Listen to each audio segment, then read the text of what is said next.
All of you welcome to universe of art. आप सभी को दीपावली की हार्दिक शुभकामनाएं। और मेरी यही विशेष है आपके लिए कि माता लक्ष्मी आपके घर में वास करें और आपकी सारी मनोकामनाएं पूर्ण हों। यही विशेष है आपके लिए। पुनः आप लोगों को दीपावली की हार्दिक शुभकामनाएं। चलिए स्टार्ट करते हैं, देखते हैं अपने सेशन को, जिसमें कि आज हमारे 2007 के जून और दिसंबर, जून के कुछ क्वेश्चन हैं और जून और दिसंबर 2007 के टोटली क्वेश्चन इसमें दिए गए हैं। इसमें टोटल क्वेश्चन जो 15 क्वेश्चन सीरीज है, 8 से 10 क्वेश्चन आपके जून 2007 के हैं और बाकी के शेष क्वेश्चन जो हैं वो दिसंबर के हैं। तो चलिए देखते हैं और स्टार्ट करते हैं अपने इस सेशन को। देखते हैं पहला क्वेश्चन क्या है। एक्स ऊंचाई का प्रकार है। एक्स हाइट जो दी गई है, पूछा जा रहा है ये क्या है, किसका प्रकार है। पहला है कैपिटल लेटर की ऊंचाई, लोअर केस की ऊंचाई, लोअर केस लेटर की ऊंचाई, अंक की ऊंचाई, लोअर केस लेटर की अपर और नीचे के भाग को छोड़कर जो ऊंचाई हो उसको। तो पूछा जा रहा है एक्स हाइट क्या है, किस प्रकार की ऊंचाई है। तो बताएंगे आप लोग। सही ऑप्शन क्या होगा, राइट ऑप्शन कौन सा होगा। राइट ऑप्शन जो होगा वो होगा ऑप्शन नंबर 2। अर्थात ये क्या है, एक्स हाइट क्या है आपकी लोअर केस की ऊंचाई नापने की, या लोअर केस के जो लेटर होते हैं उनकी ऊंचाई नापने की एक इकाई होती है। इसमें टाइप क्या होता है, टाइप की ऊंचाई मापना, अर्थात पॉइंट साइज मापने के लिए आपके जो पॉइंट साइज मापने के लिए पॉइंट साइज मापने के लिए क्या होता है, मापने के लिए देवनागरी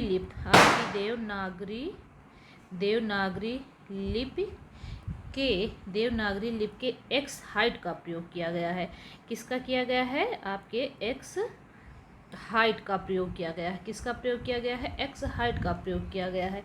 यानी पॉइंट साइज नापने के लिए, टाइप की इकाई नापने के लिए क्या किया गया है, देवनागरी लिपि के एक्स हाइट का प्रयोग किया गया है। और इससे किसकी ऊंचाई नापी जाती है, तो आपकी लोअर केस की ऊंचाई नापी जाती है। तो देखिए इसमें कैसे होता है ये। जैसे इसमें मान लीजिए, मैं आपको बना के बता रही हूँ, मान लीजिए ये ऐसे बना, उसके बाद ये आपका ऐसे बना। अब इसमें देखिए असेंडर डिसेंडर भी पूछते हैं कि नीचे की पंक्तियों में जो वर्ड लिखे गए हैं वो क्या हैं, या ऊपर की पंक्तियों में जो वर्ड लिखे गए हैं उसे क्या कहते हैं। तो ये आपका क्या हुआ, ये जो हुआ आपका असेंडर हुआ। क्या हुआ, असेंडर हुआ। और ये क्या हुआ आपका डिसेंडर हुआ। क्या हुआ, डिसेंडर, जिसे क्या क्या कहते हैं, आरोही या अवरोही।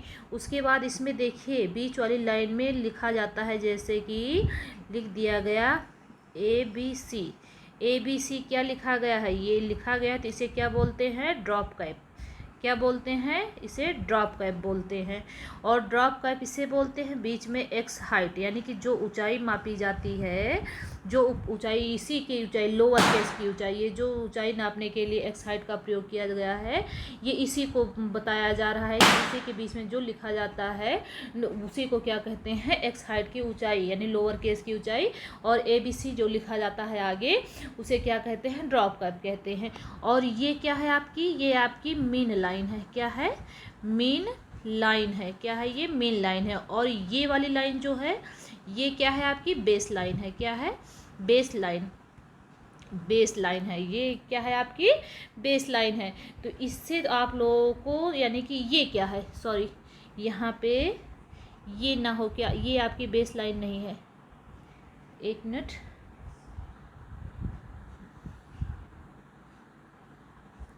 ये आपकी मेन लाइन है और ये क्या है, बेस लाइन है।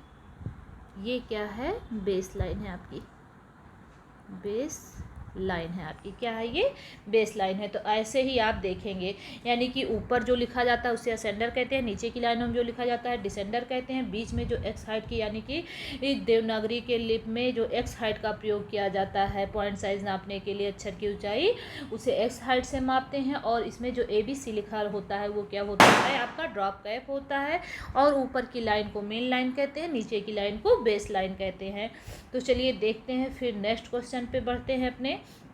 नेक्स्ट क्वेश्चन पे बढ़ते हैं और देखते हैं हमारा नेक्स्ट क्वेश्चन क्या है। नेक्स्ट क्वेश्चन पे आते हैं। इसमें पूछा जा रहा है लघु चित्रों का केंद्र है, यानी कि लघु चित्रों का केंद्र है। तो इसमें राइट ऑप्शन कौन सा होगा बताएंगे आप लोग। राइट ऑप्शन कौन सा होगा, इसको मिटा देते हैं, इरेज कर देते हैं। देखते हैं जैसे लघु चित्रों का केंद्र पहला है दिल्ली है, तो कोलकाता है, जयपुर है, मुंबई है। दिल्ली है, कोलकाता है, जयपुर है और मुंबई है। तो आप लोग बताएंगे इसमें राइट ऑप्शन कौन सा होगा। राइट ऑप्शन जो होगा वो होगा आपका 3 नंबर, यानी कि जयपुर जो है वो क्या है आपका लघु चित्रों का केंद्र है। चलिए देखते हैं फिर नेक्स्ट क्वेश्चन हमारा कौन सा है। रंगों के सामान्य रूप में कहे जाने वाले उच्चारण से सही क्रम का चयन कीजिए। पहला है आपका यम से क्या हुआ मैजेंटा, सी से सियानी, वाई से येलो और के से आपका ब्लैक। तो इसमें देखते हैं कि इसको मिलान करना है कि कैसे ये लिखा जाता है।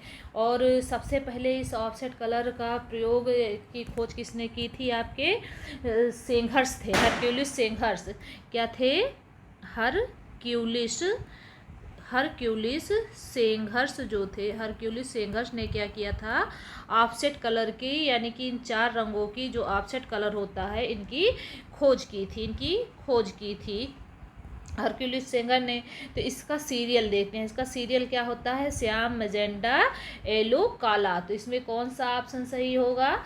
इसमें ऑप्शन देखते हैं, जैसे है पहला, इसमें ऑप्शन में देखते हैं कौन सा सही होगा। तो पहले श्यान आता है आपका, क्या आता है, श्यान आएगा, फिर मैजेंडा आएगा, फिर येलो आएगा, उसके बाद क्या आता है आपका काला आता है। तो 2 1 3 4, 2 1 3 4 कहाँ पे है, ऑप्शन नंबर इसमें कौन सा सही हुआ, ऑप्शन नंबर 3 सही हुआ। 2 1 3 4 यहीं पे की को क्या कहते हैं, इसे की क्या बोलते हैं, इसे कीवर्ड या कुछ ऐसे करके, मुझे अभी मिस हो रहा है थोड़ा, क्या वो बोलते हैं इसे, की टाइप, या चलिए हम कल बताएंगे आप लोगों को, या फिर थोड़ी देर मुझे याद आ जाएगा तो बताएंगे इसे कुछ। तो इसमें राइट ऑप्शन देखते हैं, राइट ऑप्शन कौन सा होगा आपका, श्याम, मजेंडा, येलो, काला, की कलर कहते हैं। हाँ, क्या कहते हैं इसे, की कलर कहते हैं, क्या कहते हैं, की कलर कहते हैं। उसके बाद चलिए देखते हैं फिर नेक्स्ट क्वेश्चन हमारा कौन सा है। नेक्स्ट क्वेश्चन, A3 साइज का पेपर है, A3 साइज का पेपर है। तो इसमें आप लोग बताएंगे सही ऑप्शन कौन सा होगा। पहला है 297 मिलीमीटर से 20 मिलीमीटर, या फिर 420 से 297, 287 से 20, फिर है आपका 287 से 228। तो A3 साइज जो पेपर होता है उसकी माप पूछ रहा है। A3 साइज जो पेपर होता है आपका उसकी माप पूछ रहा है कि क्या होगा।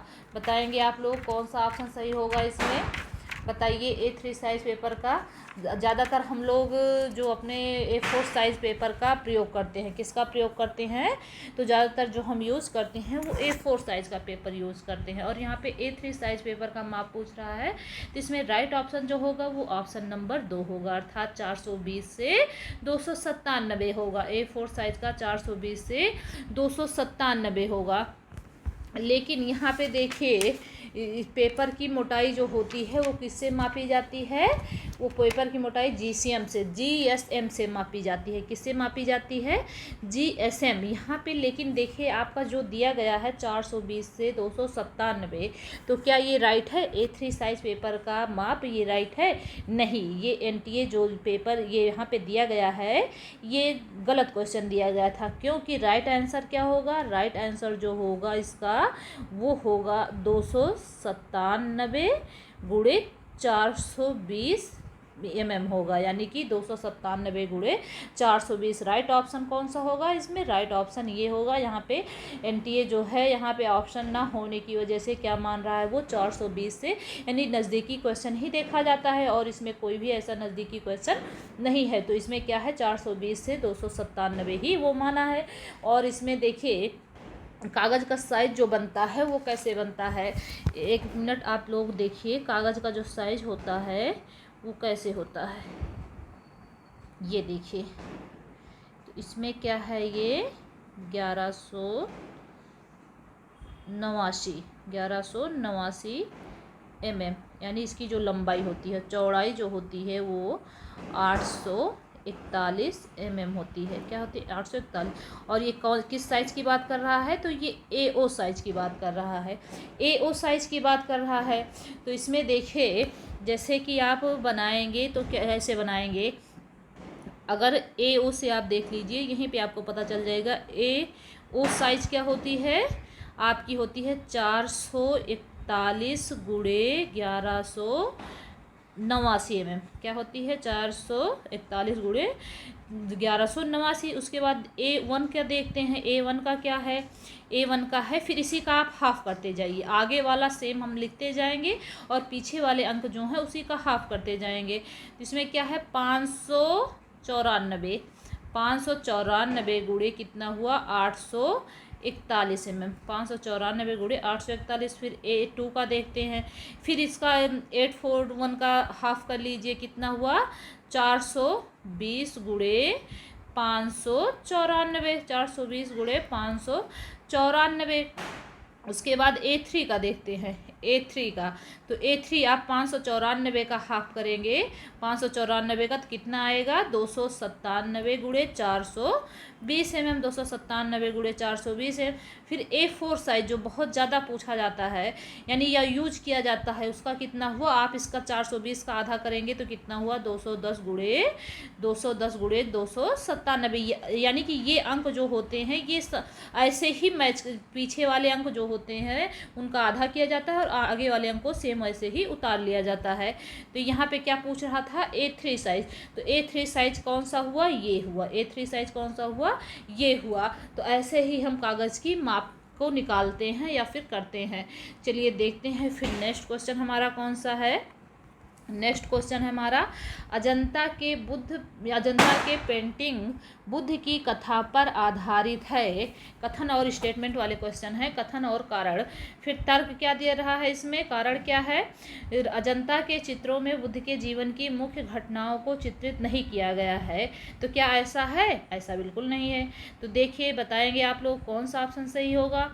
A और R दोनों सही है। A और R दोनों गलत हैं। A सही है, R सही नहीं है। R गलत है, A सही है। तो इसमें आप लोग बताएंगे अजंता के पेंटिंग बुद्ध की कथा पर आधारित है, यानी बुद्ध की जातक कथाओं का वर्णन अजंता में उत्कीर्ण किया गया है। तो ये आपका स्टेटमेंट क्या है? ट्रूथ है। उसके बाद फिर देखते हैं सेकंड स्टेटमेंट क्या है कि मुख्य घटनाओं को चित्रित नहीं किया गया है बुद्ध के जीवन की। तो ये आपका रॉन्ग होगा, यानी कि फर्स्ट स्टेटमेंट इज ट्रू और सेकंड स्टेटमेंट इज रॉन्ग। तो इसमें कौन सा होगा?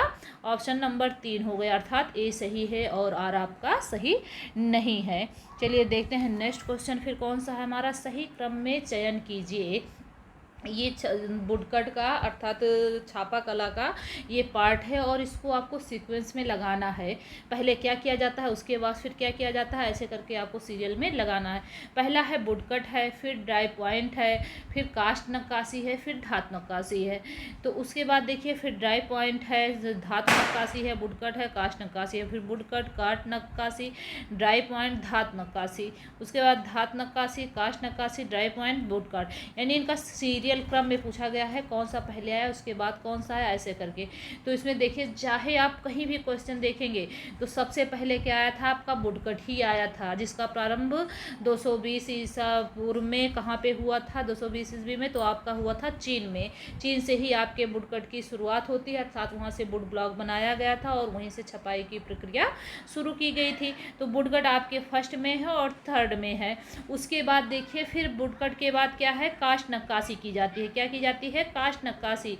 फिर ड्राई पॉइंट आ जाता है आपका, जो कि 1430 के मेटल, वो क्या कहते हैं, ताम इंग्रेविंग आती है, या फिर आपका मेजोटिंट आता है, आई थिंक 1430 या 80 के लमसम आता है। फिर धातु नक्काशी आती है। तो इसमें राइट ऑप्शन कौन सा होगा? ऑप्शन नंबर 3 होगा। राइट ऑप्शन जो होगा ऑप्शन नंबर 3 होगा। चलिए देखते हैं फिर नेक्स्ट क्वेश्चन हमारा कौन सा है। नेक्स्ट क्वेश्चन है, वरिष्ठता की दृष्टि से एक सही क्रम का चयन कीजिए। पहला रविन्द्रनाथ टैगोर, नंदलाल बसु, के वेंकटप्पा, के हैबर। नंदलाल बसु, रविन्द्रनाथ टैगोर, के वेंकटप्पा, के हैबर, रविन्द्रनाथ टैगोर, नंदलाल बसु, के वेंकटप्पा और के हैबर। तो आप लोग इसमें बताएंगे कि राइट ऑप्शन कौन सा होगा। राइट ऑप्शन बताइए आप लोग कि इसमें सीरियल से, इसमें भी इनकी वरिष्ठता के अनुसार सीरियल से पूछा जा रहा है कि हाँ किसका जन्म पहले हुआ था, किसका जन्म जो हुआ था वो पहले हुआ था। तो आप लोग बताएंगे कि कौन सा इसमें राइट ऑप्शन होगा। राइट ऑप्शन बताइए कौन सा होगा। तो चलिए देखते हैं इसमें कौन पहले हुआ था और किसका जन्म बाद में हुआ था, किसका जन्म बाद में हुआ था और किसका पहले हुआ था। तो इसमें देखते हैं, पहला है, इससे तो आप लोगों को पता होगा, रविन्द्रनाथ टैगोर। क्या पहले आएंगे? रविन्द्रनाथ टैगोर। रविन्द्र बाबा जो आएंगे वो आपके कब आएंगे? रविन्द्रनाथ टैगोर अर्थात 1861 ईस्वी। कब आएंगे? 1861 ईस्वी में आएंगे। कब आएंगे? 1861 ईस्वी में। कहाँ पे हुआ था? ये कलकत्ता में इनका जन्म हुआ था। 1861 ईस्वी में कहाँ पे हुआ? कलकत्ता में हुआ। उसके बाद आपका 1882 नंदलाल बोस आ जाएंगे। फिर के वेंकटप्पा जो है उनका 1886 में आ जाएगा, जो मैसूर में हुआ था। के हैबर हैं, के हैबर का आई थिंक 1911 होगा। के हैबर का जन्म जो होगा वो 1911 होगा। तो इसमें कौन सा सीरियल सही बैठ रहा है? तो आप लोग बताएंगे कौन सा सीरियल सही हो रहा है। तो इसमें नंबर 1 यानी कि आपका क्या हो रहा है? राइट ऑप्शन कौन सा होगा? ऑप्शन नंबर 1 होगा। राइट ऑप्शन जो होगा वो कौन सा होगा? ऑप्शन नंबर 1 होगा। तो इसमें देखते हैं, रविन्द्रनाथ टैगोर है, नंदलाल बसु है, के वेंकटप्पा है, उसके बाद आपके क्या है? के हैबर है। क्या है? के हैबर हैं। तो इसमें चलिए देखते हैं फिर नेक्स्ट क्वेश्चन हमारा कौन सा है। नेक्स्ट क्वेश्चन पे आते हैं। आपने टाँका लगाना जोड़ है पूछा जा रहा है। टाँका लगाना जोड़ है, किसमें टाँका लगाया जाता है? तो पीतल के 2 टुकड़े, लोहे के 2 टुकड़े, लकड़ी के 2 टुकड़े, सिरेमिक के 2 टुकड़े। तो आप लोग बताएंगे टाँका किसमें लगाया जाता है। तो राइट ऑप्शन बताएंगे। राइट ऑप्शन कौन सा होगा? बताइए आप लोग कौन सा ऑप्शन सही होगा। तो इसमें जो होगा राइट ऑप्शन होगा आपका ऑप्शन नंबर 1 होगा, यानी कि पीतल के 2 टुकड़े में क्या किया जाता है? टाँका लगाया जाता है। उसके बाद चलिए देखते हैं नेक्स्ट क्वेश्चन हमारा कौन सा है। 9वां नंबर है। इसमें है प्रिंटर की दृढ़ता के माप को कहा जाता है। पहला है LPI, DPI, IPI, TPI। तो प्रिंटर की जो दृढ़ता होती है, रेजुलेशन इकाई होती है, उसकी माप किससे की जाती है? तो वो राइट ऑप्शन कौन सा होगा? इसमें ऑप्शन नंबर 2 होगा, अर्थात DPI। क्या होगा? DPI से रेजुलेशन की इकाई को मापा जाता है, प्रिंटर की दृढ़ता को मापा जाता है। ये क्या होती है? रेजुलेशन की क्या होती है? रेजुलेशन की इकाई होती है। क्या होती है ये? रेजुलेशन की इकाई होती है। तो उसकी माप किससे की जाती है? आपके DPI से की जाती है। फिर आते हैं नेक्स्ट क्वेश्चन पे अपने। नेक्स्ट क्वेश्चन हमारा क्या है? पूछ रहा है, ये क्या है? ये एक तरफ आपके कलाकार दिए हुए हैं, एक तरफ क्या दिए हुए हैं? आपके कलाकार दिए हुए हैं। दूसरी तरफ आपका क्या है? दूसरी तरफ उनसे संबंधित जो भी वो दिए गए थे, क्या बोलते, विज्ञापन दिए गए थे, वो संबंधित हैं। एक तरफ आपके कलाकार हैं, दूसरी तरफ क्या है? उनसे संबंधित विज्ञापन है। तो इसमें पूछा जा रहा है कौन सा विज्ञापन किसने दिया था? जिस उत्पाद के लिए उन्होंने मॉडलिंग की थी, एक्ट दिए थे, वो कौन सा है? किससे संबंधित है, यानी कौन से कलाकार किससे संबंधित हैं? पहला है आपका आमिर खान है, अभिषेक बच्चन है, अमिताभ बच्चन है, अक्षय कुमार है। रीड एंड लेटर है, थम्स अप है, कोको कोला है, मोटोरोला मोबाइल्स है। तो चलिए मिलान करके देखते हैं कौन सा होगा। आमिर खान जो है किससे ये होंगे? इन्होंने किसका ऐड दिया था? कोको कोला का। किसका दिया था? कोको कोला का। अभिषेक बच्चन, फिर अभिषेक बच्चन किसका दिए थे इन्होंने ऐड? ये मोटोरोला मोबाइल का। फिर अमिताभ बच्चन जो है, अमिताभ बच्चन किससे थे? ये रीड एंड टेलर से थे। अक्षय कुमार थम्स अप से थे। अक्षय कुमार थम्स अप से थे, यानी अक्षय कुमार ने किसका विज्ञापन दिया था? थम्स अप का। तो चलिए देखते हैं कौन सा ऑप्शन सही होगा। पहले का तीसरा हमें मिल गया। कहाँ पे? ऑप्शन नंबर 1 में, अर्थात हमारा राइट ऑप्शन कौन सा हुआ? ऑप्शन नंबर 1 हुआ। चलिए देखते हैं फिर नेक्स्ट क्वेश्चन हमारा कौन सा है। नेक्स्ट क्वेश्चन पे आते हैं। ये स्टेटमेंट वाला है। इसमें फर्स्ट स्टेटमेंट हमारा क्या है? राजा रविवर्मा ने ऑलियोग्राफी प्रिंट्स जर्मन तगों के मदद से लिए गए थे। तो ये कथन है आपका। सेकंड स्टेटमेंट क्या है, अपनी कला को सामान्य जन तक पहुंचाने का राजा रविवर्मा का उद्देश्य रहा। तो इसमें क्या है, यानी कि राजा रविवर्मा ने जो ऑलियोग्राफ आपके कहाँ पे 1894 में मुंबई के घाटकोपर में, कहाँ पे, मुंबई के घाटकोपर में स्थापित की थी। क्या की थी, मुंबई के घाटकोपर में स्थापित की थी। और किसके सहयोग से, तो वो जर्मनी के सहयोग से स्थापित की थी। इसमें तो क्या हुआ था, ये ऑलियोग्राफ क्या होता है, रंगीन प्रिंट निकालना, यानी रंगीन लिथोग्राफी भी कहा जाता है। तो इसके माध्यम से क्या करते थे राजा रविवर्मा अपने, यानी कि उनके चित्रों की मांग इतनी बढ़ गई थी कि वो मुद्रण द्वारा, छापा द्वारा पहुंचाना असंभव हो गया था। तो इसके माध्यम से वो क्या करते थे, कम समय में ज़्यादा से ज़्यादा प्रिंट निकालते थे और वो जन सामान्य तक पहुंचा देते थे। इनका यही उद्देश्य रहा। इनका उद्देश्य जो था ऑलियोग्राफ स्थापित करने का यही था कि वो ज़्यादा से ज़्यादातर यानी प्रिंट निकाल सकें, अपने चित्र को प्रकाशित कर सकें। तो इसमें आपके दोनों स्टेटमेंट क्या हैं, ट्रू हैं, यानी कि फर्स्ट और सेकंड स्टेटमेंट इज ट्रू। इसमें आपके दोनों ही सही हैं। तो दोनों देखते हैं कौन सा सही है, ए सत्य है और आर भी सत्य है। देखिए पहले में ही आपको आपका आंसर मिल जाता है, यानी कि फर्स्ट ऑप्शन क्या हुआ आपका, राइट हुआ।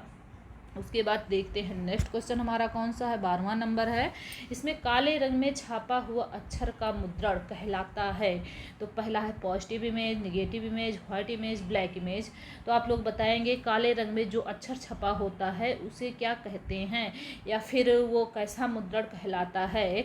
तो आप लोग बताएंगे काले से आप लोग ब्लैक इमेज सोच रहे होंगे, तो ये बिल्कुल नहीं होगा। ब्लैक इमेज क्या होगा आपका, रॉन्ग है।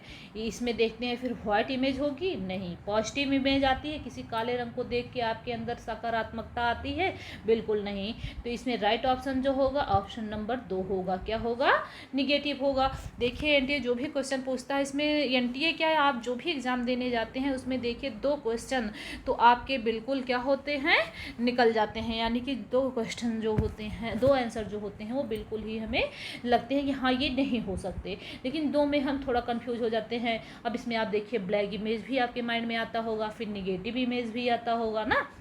तो इसमें राइट ऑप्शन लेकिन कौन सा होगा, निगेटिव, अर्थात नकारात्मक इमेज जो छाप आपके उसको देखकर पड़ती है उसे क्या कहते हैं, काले रंग में छपा हुआ मुद्रण क्या कहलाता है, नकारात्मक छाप या निगेटिव इमेज कहलाता है। फिर देखते हैं नेक्स्ट क्वेश्चन हमारा क्या है, इनको भी मिलान करना है। इसमें दिया गया है, इनको मिलाइए। सूची फर्स्ट और सेकंड है, ग्रामीण जीवन, लोक कला शैली, घनवाद शैली, भित्त शैली। फिर गगनेंद्र नाथ, यहाँ पे क्या होना चाहिए था, गगनेंद्रनाथ। फिर उसके बाद अवनींद्रनाथ टैगोर, जेमिनी राय, अमृता शेरगिल। गगनेंद्रनाथ और अवनींद्रनाथ क्या थे, ये भाई थे। गगनेंद्रनाथ और अवनींद्रनाथ जो थे वो भाई थे। इनके चाचा कौन थे, रविन्द्रनाथ टैगोर थे। इनके चाचा कौन थे, रविन्द्रनाथ टैगोर थे। और इनके दादाजी जो थे वो क्या थे, गिरिन्द्रनाथ टैगोर थे। उसके बाद चलिए देखते हैं, फिर इसमें हम मैचिंग करते हैं। ग्रामीण जीवन किससे संबंधित होता, यानी ग्रामीण जीवन में किस कलाकार ने ज़्यादा चित्र बनाए, तो वो होगा आपके अमृता शेरगिल से।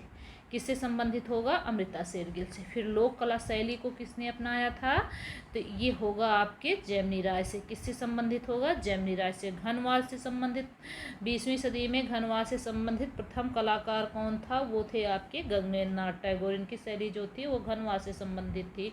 भित्त चित्र किसने बनाए, भित्त चित्र से कौन सा होगा आपके, अवनींद्रनाथ टैगोर होंगे। कौन से होंगे, अवनींद्रनाथ टैगोर होंगे। तो इसमें आप लोग देखते हैं पहला किससे है, पहला चौथा फिर तीसरा, चौथा तीसरा हमें कहाँ पे मिलता है, ऑप्शन नंबर 3 में। ऑप्शन नंबर 3 में, अर्थात इसमें राइट ऑप्शन कौन सा हुआ, ऑप्शन नंबर 3।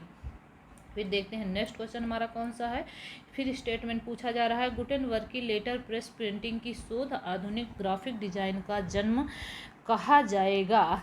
उसके बाद है दूसरा स्टेटमेंट, गुटेनबर्ग की शोध किताबों को बड़ी संख्या में सस्ते दरों में उपलब्ध कराने की गुंजाइश खड़ी कर दी। तो इसमें फर्स्ट स्टेटमेंट जो लिखा गया है, गुटेनबर्ग की लेटर प्रेस प्रिंटिंग जो कब स्थापित हुई थी, 1450 ईस्वी में। कब हुई थी, 1450 ईस्वी में। 1450 ईस्वी में क्या हुई थी, गुटेनबर्ग द्वारा क्या किया गया था, प्रथम मूवेबल टाइप यानी कि चल धातुओं का विकास किया गया था। यानी चल धातु वाले जो अक्षर थे उनका विकास जो किया गया था वो कब किया गया था, तो 1450 ईस्वी में। 1450 ईस्वी में किसके द्वारा किया गया था, आपके मेंज निवासी थे। मेंज कहाँ पे है आपका, ये आपका जर्मनी में है। कहाँ पे है, जर्मनी में। मेंज निवासी 1450 ईस्वी में मेंज निवासी, मेंज कहाँ पे है आपके, जर्मनी में है। मेंज निवासी कौन थे आपके, तो वो थे गुटेनबर्ग। कौन थे, गुटेनबर्ग थे। इन्होंने क्या किया था, 1450 ईस्वी में क्या किया था, मेटल मूवेबल टाइप का आविष्कार किया था। आविष्कार किया मेटल मूवेबल टाइप का, मेटल मूवेबल टाइप का। किसका आविष्कार किया, मेटल मूवेबल टाइप का आविष्कार किया। और इन्हें क्या कहा जाता है, टाइपोग्राफी का पिता भी कहा जाता है। टाइपोग्राफी का पिता भी कहा जाता है। क्या कहा जाता है, टाइपोग्राफी का पिता भी कहा जाता है। इन्हें क्या कहा जाता है, टाइपोग्राफी का पिता भी कहा जाता है। और इसी मेटल टाइप की सहायता से क्या हुआ था, जॉन गुटेनबर्ग ने 22 लाइनों वाली बाइबल का मुद्रण किया था। 22 लाइनों वाली बाइबल का मुद्रण भी इसी टाइपोग्राफ से इन्होंने किया था। और अगर वहीं पे पूछा जाता है भारत में प्रथम प्रिंटिंग प्रेस कहाँ पे स्थापित किया गया, तो वो आपके 1556 ईस्वी में कहाँ पे, गोवा में स्थापित किया गया।